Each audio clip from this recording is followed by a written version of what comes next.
All right, so this tells me the Hangout on Air is now live. I'm gonna go ahead and make sure this starts for everybody.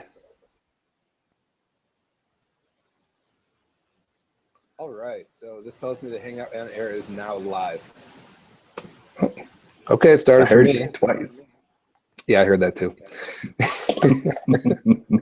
All right, well, hopefully everyone else can hear us and see us too. Yeah, started. Okay. Someone has their wine and is ready to go. That's fantastic. That's what we should have done. Oh, God, my wine. Dang it. Here we are talking about you not having water and someone else has brought wine.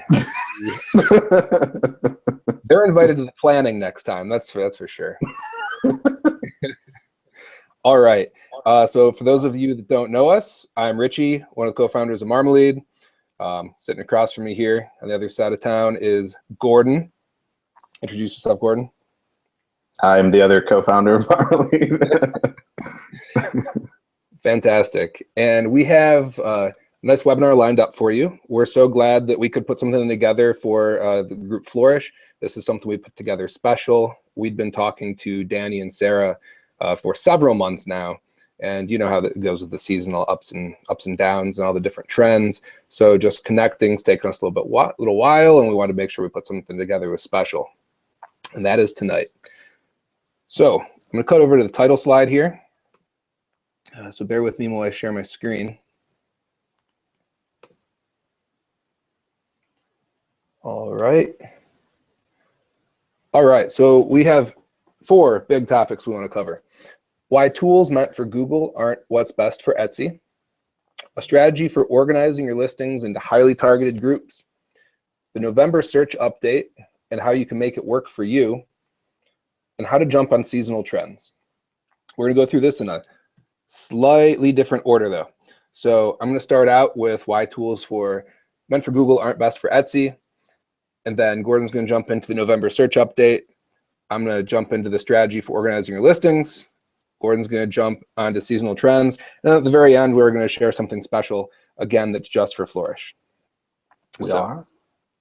Yes, we are. What? So secret, even you don't know about it. All right. So those of you who use Google Tools, this should look familiar to you. This is from their keyword planner. I was doing this just the other day. And for those of you who've watched my other videos, I, for some reason, obsessed with using silver starfish necklaces and other things relating to silver starfish. So you see a lot of that is my theme, but I also like to keep it consistent. So this is for all of Google. This is average monthly searches, global, 260 monthly searches, high competition, and a suggested pay-per-click bid of $1.40. To me, this screams I'm trying to sell something like AdWords.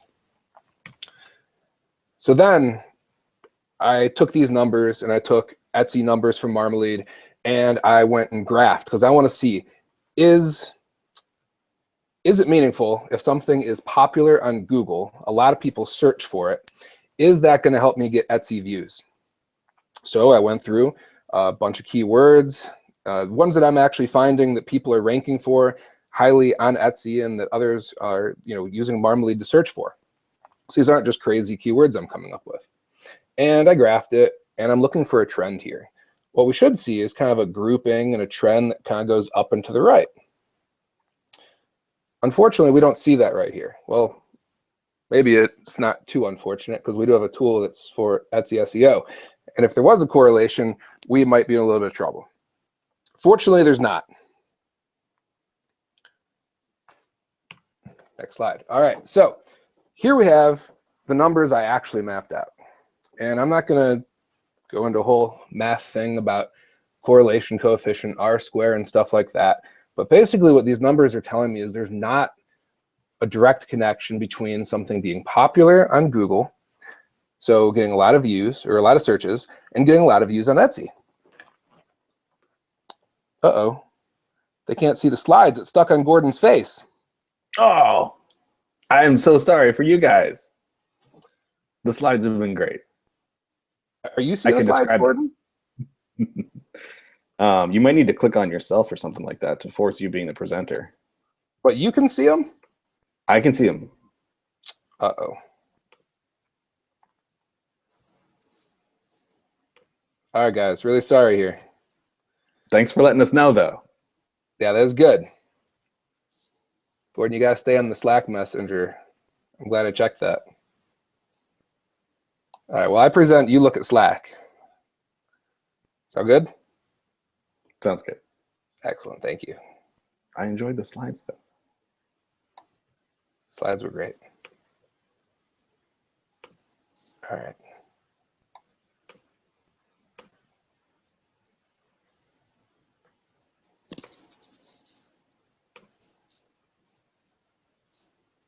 All right, how about now?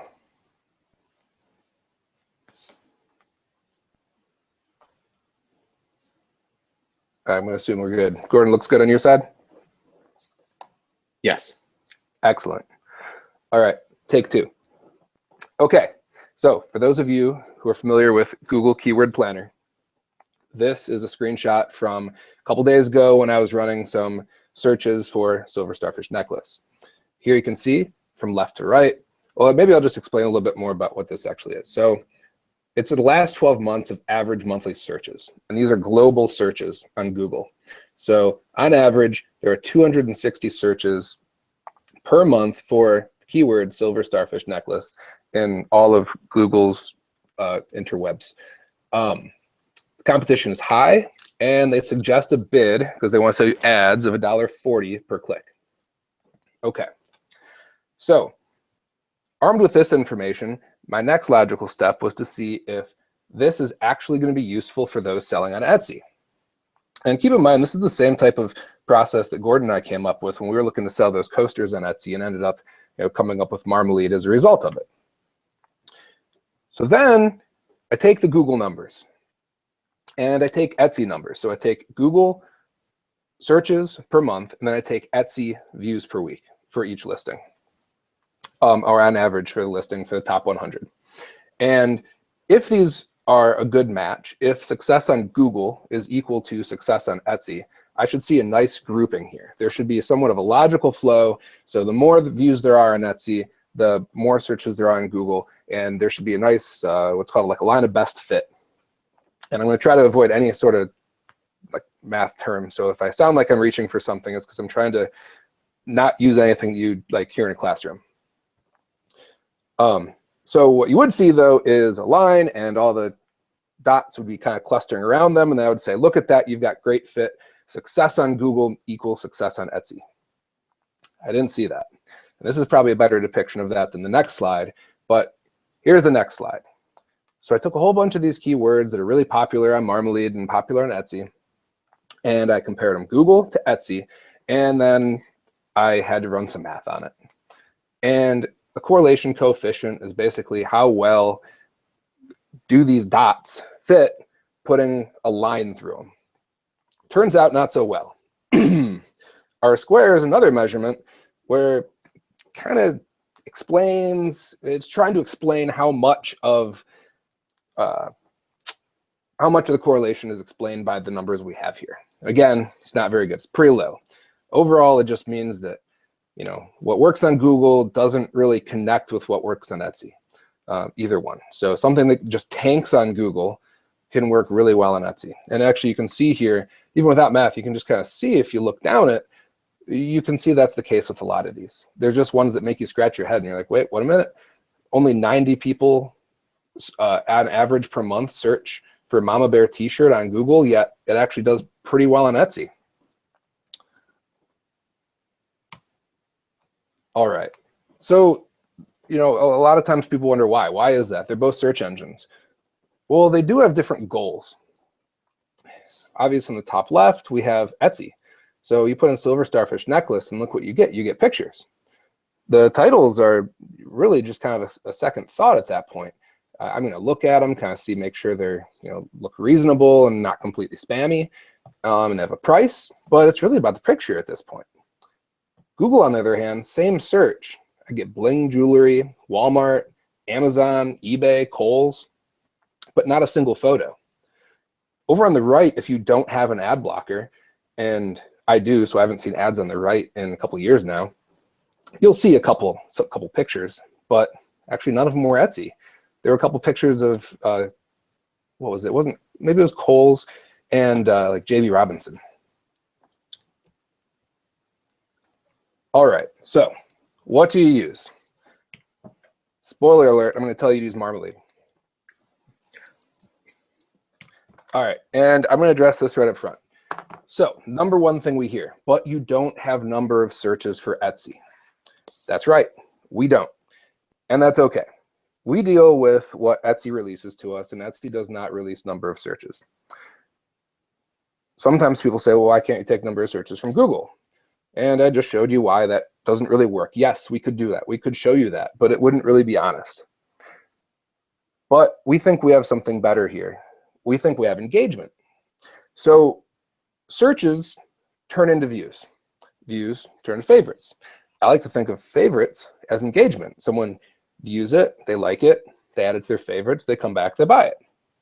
Or they hit favorites, and you start showing up in their homepage feed, and eventually they buy it. So it all works out, and things are good. I mean, after all, does it matter if someone searches and doesn't view anything? Because that's what's going to happen if someone goes to Google and they search for this keyword, and there's nothing they're looking for there, or they're looking up how to kind of DIY something. Those aren't what you're looking for. You're looking for people that want to buy. So therefore, we deal with engagement and views. All right, so let me tell you how we can help you there. I like to break down good keywords kind of into four major areas, four qualities, if you will. All right, competition that you can handle. So basically the number of search results you're competing with. I started writing an onboarding email that I haven't quite finished, but I promise I will finish it and get it out. And I talk about something in finance that the Motley Fool guys put together. It's a website, Motley Fool. There's the Gardner brothers. They wrote this book, and they talk about this concept of the inefficient pond theory. And inefficient sounds really bad, but in this case, it's actually really good. So their theory here is it relates to stocks, and basically big stocks are followed by a whole bunch of people. So there's not really any real gains because all the smartest people have already gone after them and kind of like squeezed all the money out of it. All the inefficiencies in the stock market, inefficiencies where you make money. Well, it's kind of the same way for Etsy. So all the really obvious keywords, all the ones that everyone's trying to compete with. When you have 1.5 million people trying to compete with a keyword, like silver jewelry, has something like 2.8 million results at any given time. It's really hard to compete with them. So what I like to say is competition you can handle is those inefficient ponds. Fortunately, there's so many people are still just kind of running over to the silver jewelry of the world, or the stocks you see on CNBC, that there's all these other ones out there that aren't forgotten, and people are using them. They're just not the ones that are in your face all the time. A price range that's appropriate for your product. Coming from a finance background, and you'll probably kind of see that thread throughout the things I talk about, price, and also I'm a product manager as a day job. So this type of thing, pricing and market, is really close to me.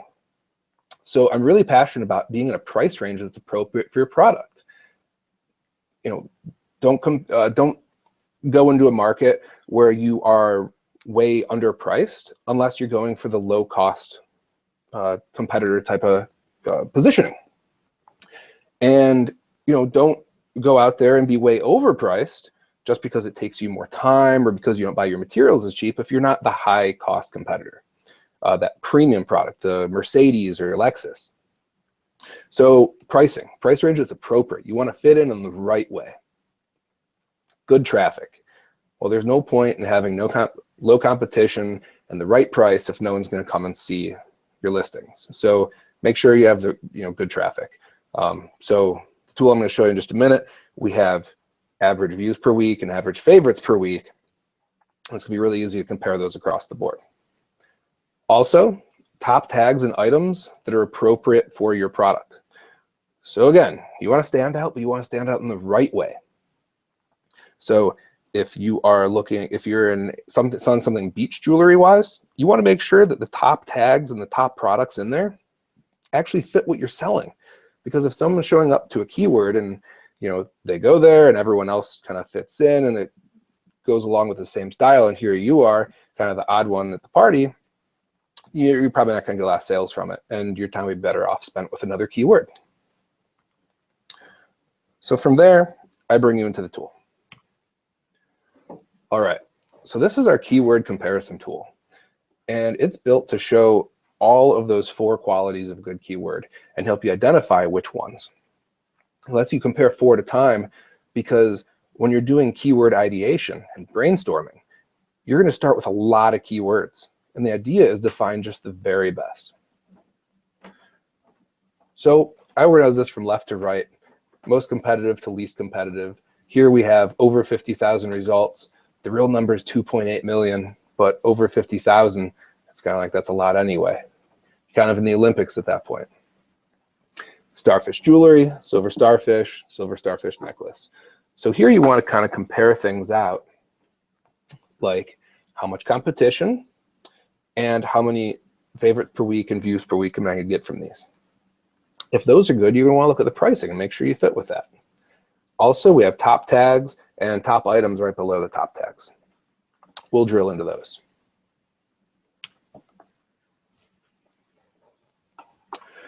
All right, so pricing, engagement, and traffic. So pricing, we show a high, a low, and an average. And when you hover over these yellow boxes, that's what's going to pop up there. Favorites. Again, I talk about favorites as engagement, and views are really the traffic. And when you hover over these boxes, it's going to show you exactly what it is. But the reason we have the yellow boxes is to graphically depict from side to side, so you can kind of quickly, without having to actually hover over it, you can hover over one of them and see where you're at kind of reference-wise, but then the other ones kind of make sense. You can start to just kind of visually weed out what is good, isn't good. When you find good ones, start writing them down in a notebook, spreadsheet, whatever you want to use. Next thing you know, you have a ton of good keywords to start using in your listings. All right, and does it fit? So are the tags relevant? Here we have the top tags are starfish jewelry, beach jewelry, starfish necklace. So if I'm selling something that's not one of these, not beach jewelry, not starfish related, it's probably not going to fit well. Also the top items, and you can click these right from in here. You can also click the tags too, and it will run a search in the keyword search. But if you click the top items, you will jump right over to their listings on Etsy, and you can see exactly what you're dealing with. So that is my spiel on the keyword comparison and why Google tools aren't best for Etsy. At this point, we're going to cut over to Gordon, and he's going to do his thing.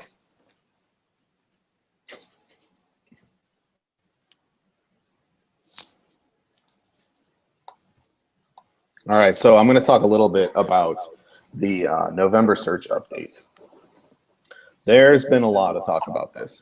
Anytime Etsy goes ahead and updates their algorithm, there's usually a lot of discussion about what's going on with it, how it's going to change things, how it's going to upset the rankings of everything. The short of this is that this isn't going to make, looking at the search updates that they're doing and looking at the data that we're pulling back from Etsy, this isn't going to completely upend the way that excuse me, they're returning results. And in addition to that, we're going to get some good quick wins of ways that we can help our own listings bump up a little bit. So I'm going to talk about that through here. Now, first of all, what mattered before? So before Etsy came out with these November updates, these are the things that they had told us were the most important in how they determine things are ranked when someone does a search for a keyword phrase on Etsy. Obviously, the number one thing, kind of unsurprisingly, is does the title of a listing have that phrase in it, hopefully closer to the beginning, and do the tags of that item include that search phrase too. So the strongest match that you can get, if I'm trying to match on silver starfish necklace, I would want to include that as one of the tags for my listing, and I would want to put it at the very beginning of my title. And that's kind of the number one factor. Right behind that, though, is recency. Recency basically means how recently a listing was created or renewed. And Etsy puts a surprising amount of weight on this. We have seen some listings that may not even include search phrases in their tags still appear above ones that do, just because they've been renewed or relisted more recently than other ones that do have that search phrase in their titles and tags. Etsy does this because they want to keep things fresh. They want to be showing listings that are alive and vibrant and always changing. They don't want to have a bunch of stale things that have been listed a long time ago show up when people are starting to do searches to buy things. Favorites and views, Etsy's told us that these matter. They don't seem to matter as much as the relevancy of your titles and tags or as the recency of your listings, but they told us that they do account for these when they're ranking things. And finally, sales. You kind of have to account for sales when you're trying to show buyers items that they're going to want to buy. What better way than to show them things that people have bought in the past? Now, that said, you're not going to be super penalized if you're adding a listing the first time for your shop, you have 0 shop reviews, you have 0 sales. Etsy's really not going to penalize you a whole lot on that, and you still definitely have the ability of ranking high in a search as long as you're targeting it well with your titles and your tags. So sales is a factor, but it's not a huge one. All right, so now what matters? What changes have they made? Well, those core values that they've kind of already established, those still ring true. Those are still going to be important. And honestly, the big ones are still the relevancy of your title and your tags and the recency of your listings. The new ones that they have added, they're now considering your shop reviews and how these play into search results. Again, they're not really going to penalize shops that don't have any reviews. You're more likely to get penalized if you have a bunch of bad reviews. So we'll talk about that here in a little bit. Policies and about pages. They have said that they want to have a better shopping experience for people who are buying on Etsy. And they've identified policies and about pages as an easy way of saying, okay, here's someone who has really fleshed out their shop. You know, they've spent time on it. They care about this. They want to be very well-rounded and have everything very clearly defined for people who are shopping. So they've latched onto these two things as other factors to include. And we've got a pretty cool graphic to show here in a second to talk about those in a little bit. And finally, there's shop location.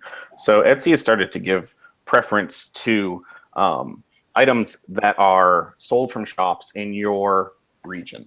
So if we think about this and why Etsy might be doing this, most of these changes are going to be due to the fact that they're seeing a trend in how people are shopping for things and the things that they're deciding to buy.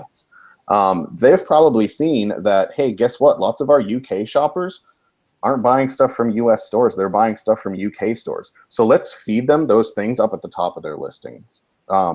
If they're not going to be buying the US things that frequently anyway, we don't want to overwhelm them and have them get like tired of shopping on Etsy when they keep pulling up listing after listing after listing, only to find that it's sold from the US and it's going to either be more expensive to ship or it's going to take longer to get there, et cetera, et cetera. So the first new thing to talk about is reviews. And as we know, these are your shop reviews. Etsy is really going to be looking at shops that have positive reviews, maybe bumping those up a little bit in the search result listings. Negative reviews, I think, are probably going to end up hurting your listings. Now, okay, you probably already are familiar with this, but you want to keep your customers delighted. And you want to do this in a couple different ways. You want to give them a magical experience, right? You want to deliver a product that's amazing. You want to fulfill your end of the promise. Have the listing that you're delivering them match exactly what you're telling them it is. Make it look like the photos. Every experience that I've seen on Etsy, people do a very good job of this.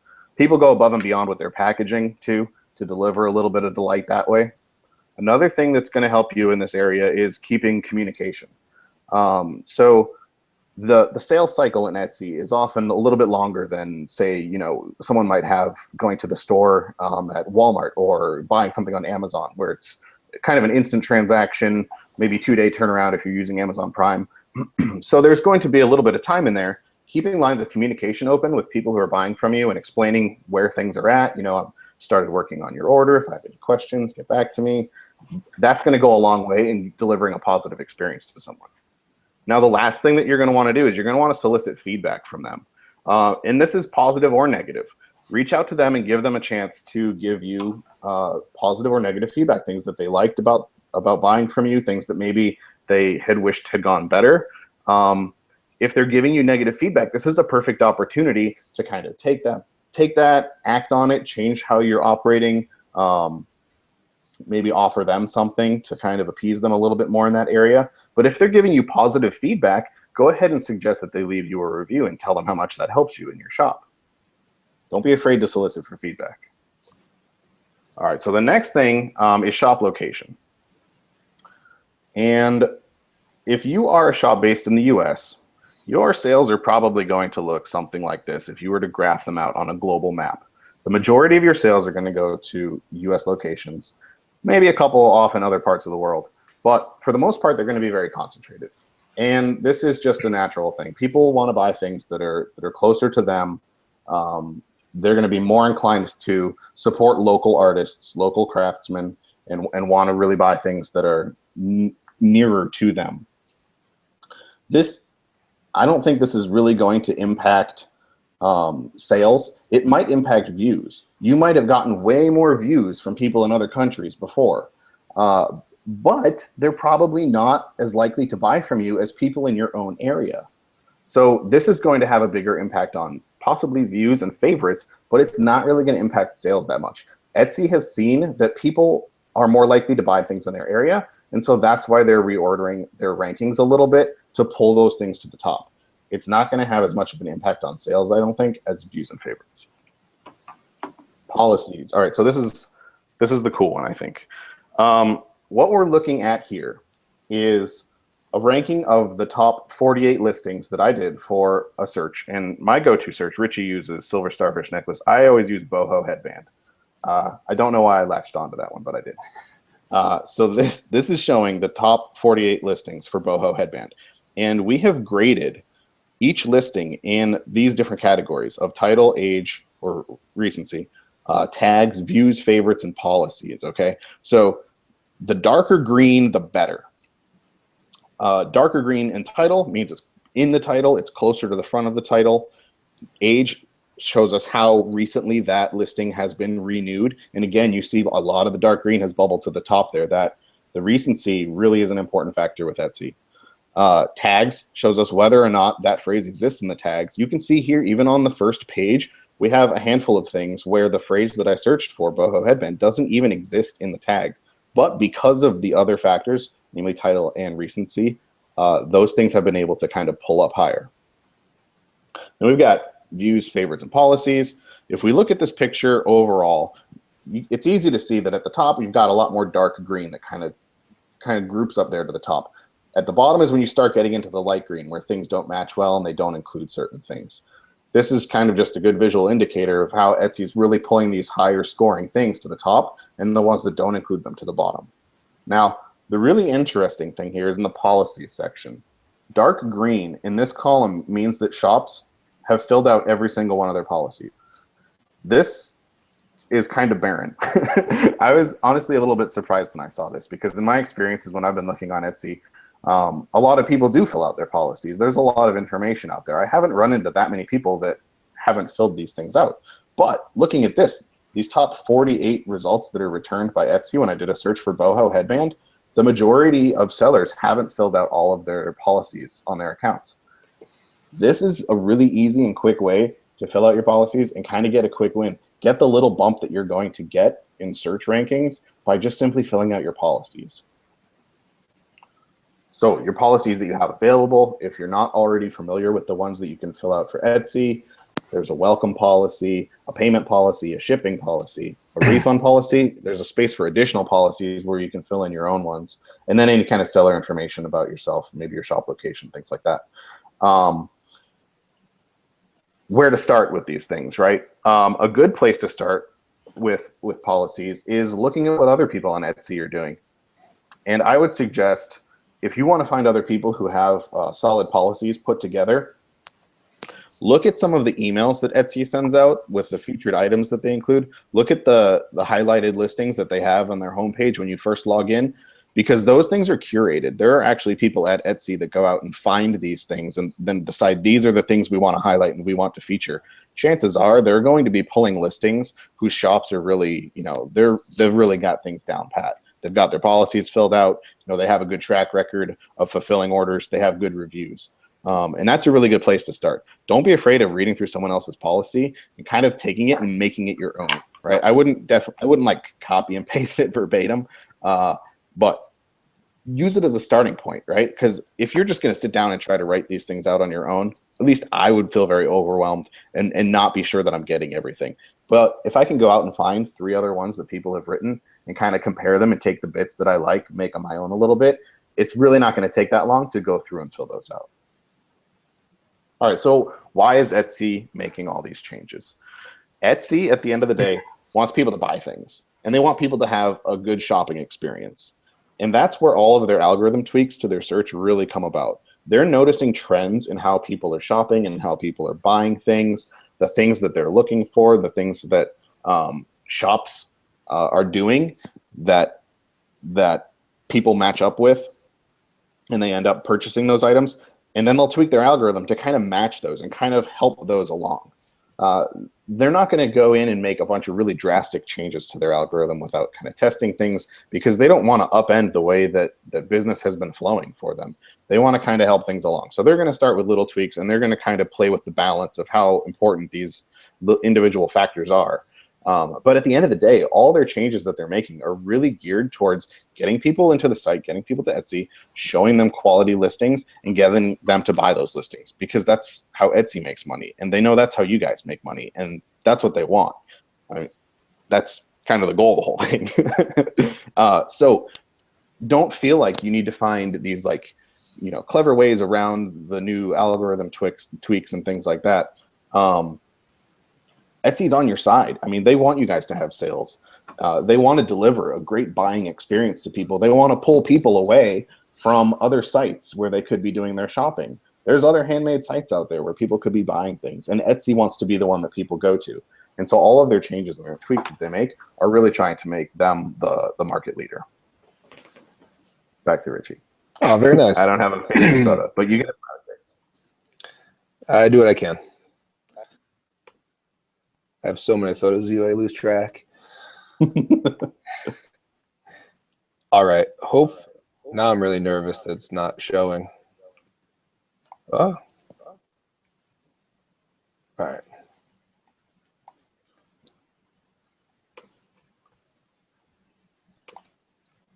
All right. Well, it should be fine. Gordon, can you see? Yes. All right. Great. All right. So I want to talk about something called the bucket strategy. For me, I like to try to organize everything, kind of organize the chaos and kind of group things. So what I came up with was this concept called the bucket strategy, because here we are trying to... Not your slides, by the way. Really? Yeah. Jeez. But I like it. Oh, I appreciate it.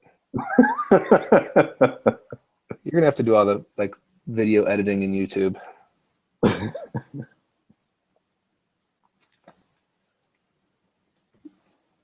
Just a minute ago, I did ask you if you saw everything. I didn't know what you meant. I wasn't sure what you meant. Got it. All right. So, like I said, the bucket strategy, here we are trying to find the best keywords, whole bunch of keywords to put in a bunch of your listings. I know that a lot of shops have upwards of 100 listings. Keeping track of all that is crazy. What keywords you have here, what you're trying to rank for, what listings, what are they by title, right? There's a lot that goes into it.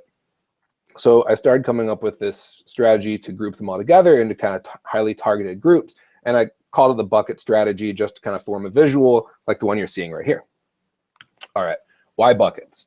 Because keywords equal markets. Keywords, a lot of people think of just a single word. When I think of keyword, I think of really a market, right? Like silver starfish necklace isn't 3 words to me. It's 1 word. It is a thing. Someone's in the market for that thing. Those equal buckets. Buckets cast a wide net. Customer journey is what I like to call it. There's other terms out there for it, but basically the different stages that a customer goes through before they actually make a purchase. So, you know, they're aware, whether or not they're even aware they have this problem that they're going to, you know, buy your product for. And yes, even if you're selling, you know, a silver starfish pendant, somebody's still buying that because they have a problem to solve. They have, you know, some sort of void, right, on that neck area, and they want to put something there. Just like if you buy a painting for your house, you know, you're buying that because you have bare walls, you have a need. But I digress. We could talk about that. So keywords that catch people at different stages. I say be found on the first 12 pages. I do recognize that most people aren't going through 12 pages, but I gotta tell you, I watch a lot of people browsing around, shopping, and when you're just kind of if you're looking for something specific, yeah, chances are you're not going 12 pages. But when you're just kind of browsing through categories, yeah, I've seen people go way past 12 pages because it's fun at that point. Kind of like when you walk into any other store and you just start, you know, looking at shirts, and next thing you know, asked your wife 10 times when we can go, and she's like, one more time. Every listing is an opportunity. That's the other reason why buckets. All right. So the buckets, an example before I show you more about exactly how it works, another, just kind of really hone in on it. A bucket for silver starfish. So that's a keyword. So I put one listing in it because my listing fits silver starfish. My second listing also fits silver starfish. Great. Also happens to be a starfish necklace. So I put listing 1 in it, listing 2 in it. So now I have 2 listings and I have 2 different keywords that are targeted. Now I've got another one though, because my shop isn't just about silver. So I also have gold starfish. Well, here we have listing 3. Listing 3 fits. Listing 4 fits because those are gold starfish, but they are not silver starfish. They are still starfish necklaces. So here I've gone and I've organized 4 listings into 3 different buckets. So now I can target in on those, and I can get all the traffic that I can from Etsy SEO, be found in search. Now here's how I actually put it together. I put it together in a program called Trello, which Gordon's probably heard me talk way too much about because I put everything in it. I have around 30 different Trello boards. That's how Trello organizes things. They organize them into boards. All right, so on boards, you have lists or columns, okay? So if you look closely, you can see a scroll bar on this starfish necklace. These things can pretty much scroll to infinity. They also go horizontal as far as you want. And these, they call them cards. So these kind of squares on here, they call these Trello cards. Again, you can have as many as you want. So check out Trello. These labels, the green that has a 1, the 2 that's yellow, the 3 that's orange. You can label things, you can filter things that you label. There's actually a search and things like that. What I really like about this is that it's really easy to visualize everything that's going on.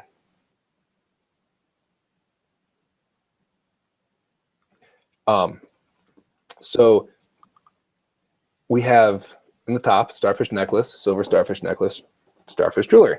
And again, because I mentioned that the titles are kind of hard to keep track of, even in your own shop, to me, it just resonates so much more if I can see a quick picture. So it lets you throw a picture. It lets you link to the actual listing in your shop. So you take the listings, you set up the keywords, your best keywords that you want, and then you start kind of filling these buckets or these lists with your listings. And this gives you a great visual indicator of, okay, am I targeting C-Star jewelry? No, I completely missed that one, but that's a good keyword that I wanted to target, but there's nothing in it. Okay, so what fits? And then you can get a nice little picture. The 1, 2, 3, this is actually what page those listings are ranking on. And this is real. This is from a real shop that is actually ranking for all of these. I gave up, actually.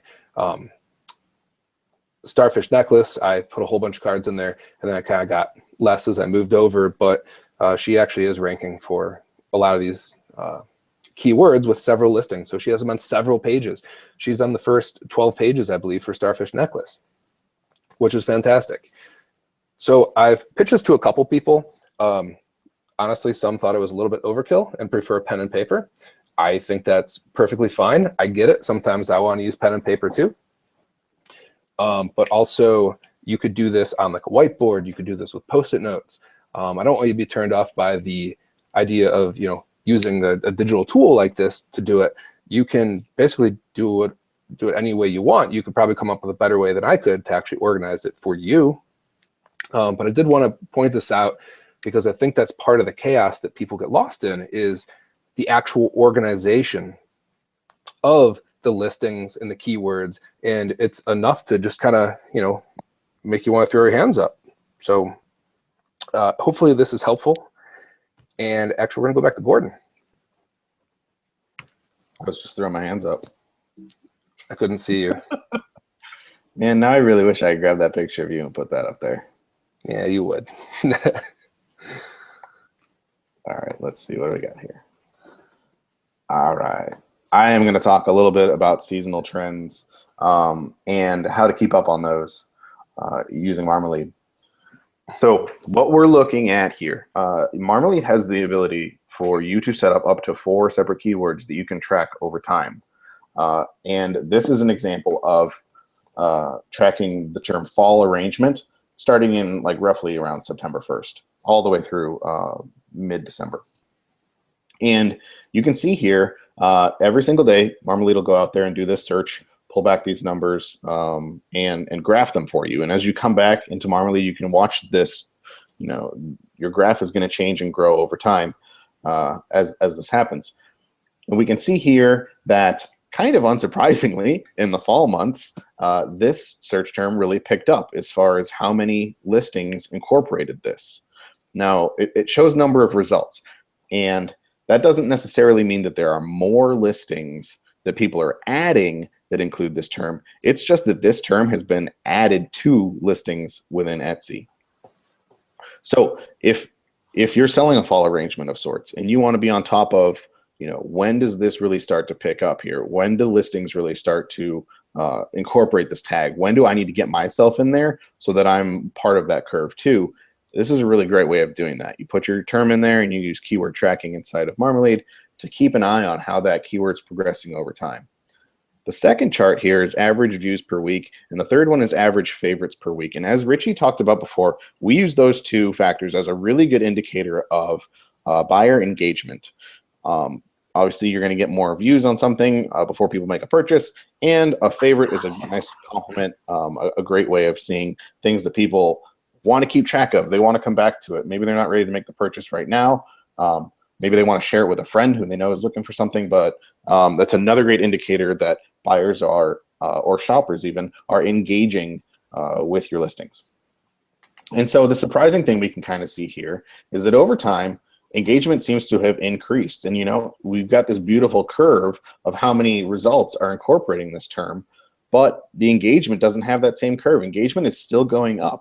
So as we're getting here towards December and mid-December, people are still shopping for and engaging with items that incorporate fall arrangement in their listing. But there are fewer things doing it. There's, we had here 2,750 compared to about almost 3,500 things. That's a good area to be in, and that's good information to know. If you can look at this and see that shoppers are out there actually shopping for something and engaging with things, and that your competition has gone down, that's a great time to jump in on something like that. So this is another example I want to show you too, so that if you're setting these things up, and let's say you want to trigger off of Christmas wreath, right?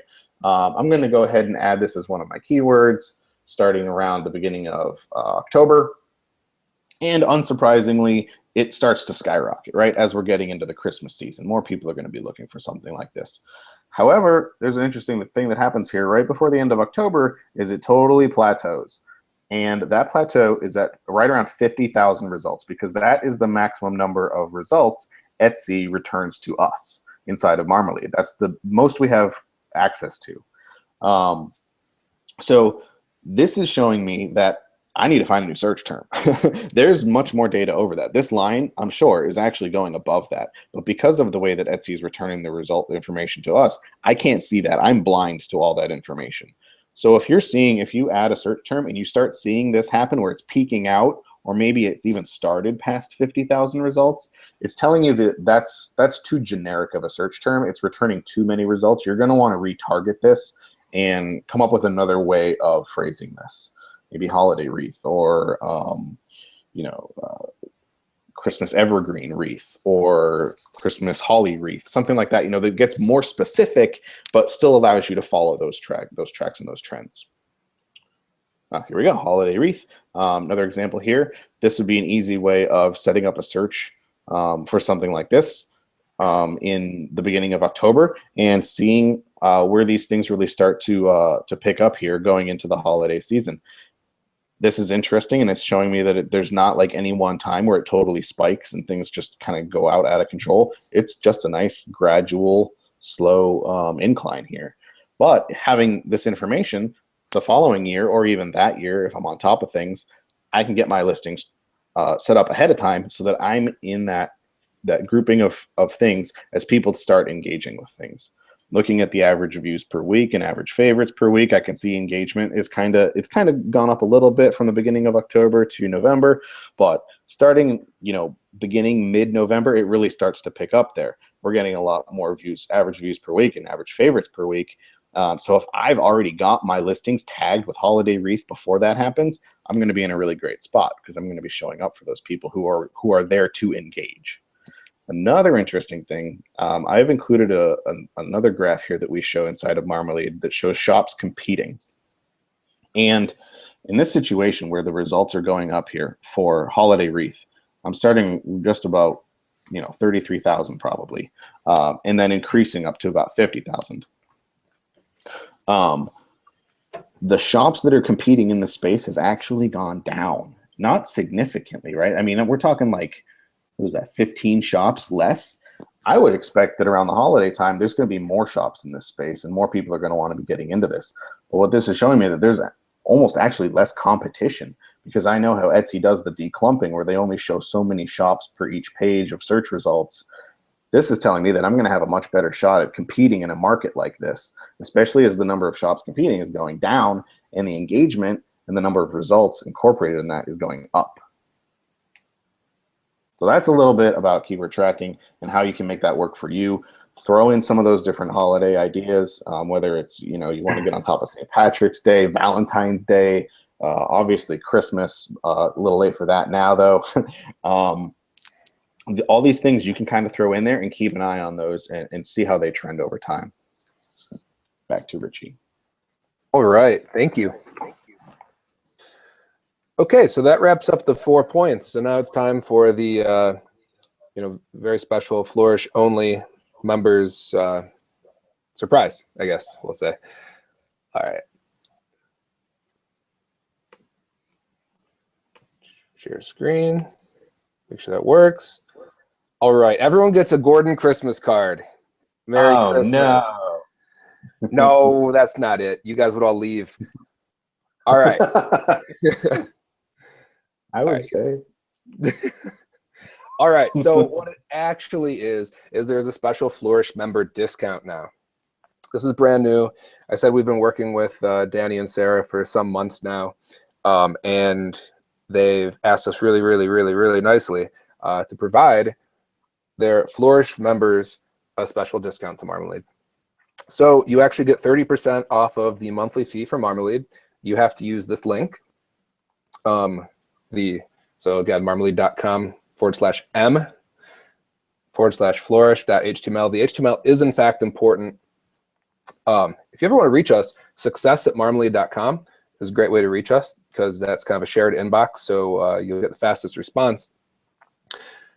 But we're really excited about this. Flourish has been a great group. Danny and Sarah have been very nice to us, and they're always a pleasure to talk to. So we are really happy to extend this. Now I'm afraid if I look at the other screen, this is going to go off my screen. Oh, there it is. Can you still see it? I can see it. All right, fantastic. All right, so I'll leave this up, but now's a good time for some Q&A because we're actually done with the regular portion of the presentation. So Gordon, if you've got a few minutes to stick around, we can leave this up on the screen. People can ask any questions and Sure, do whatever. Oh, and there, okay. Kev's puts the link in the chat, which is fantastic. Thank you, Kevin.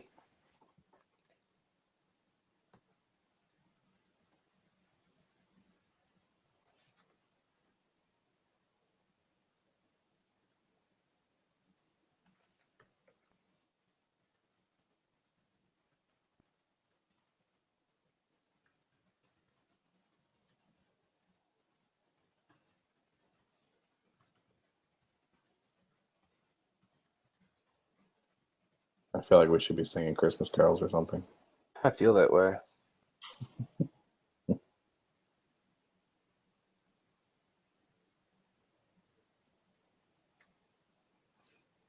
Oh, wait a minute. I just, oh.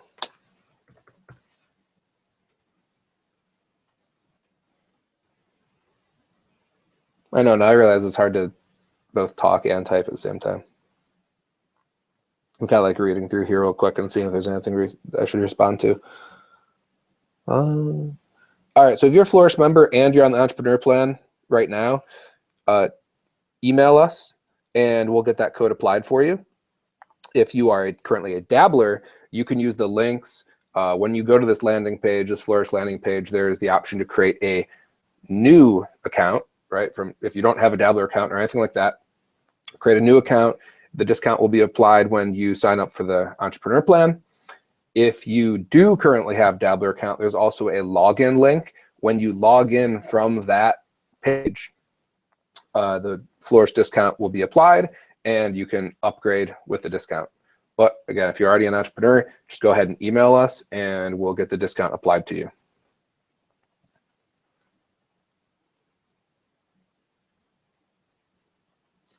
And when you email us, just make sure that it's either from the email that you actually have the account with, or that you reference the account, because I know that a lot of shops have different emails and sign up with this shop, but are emailing me from the other shop, and I can't really tie those together.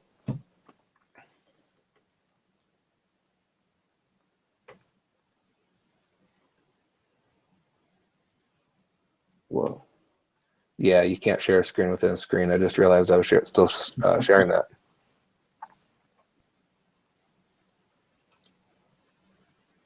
All right, I could probably stop this broadcast now, though, because the link is in the chat. Mm-hmm. All right, so I'm going to stop the broadcast. Thanks for joining us, guys. Yeah, thank you very much.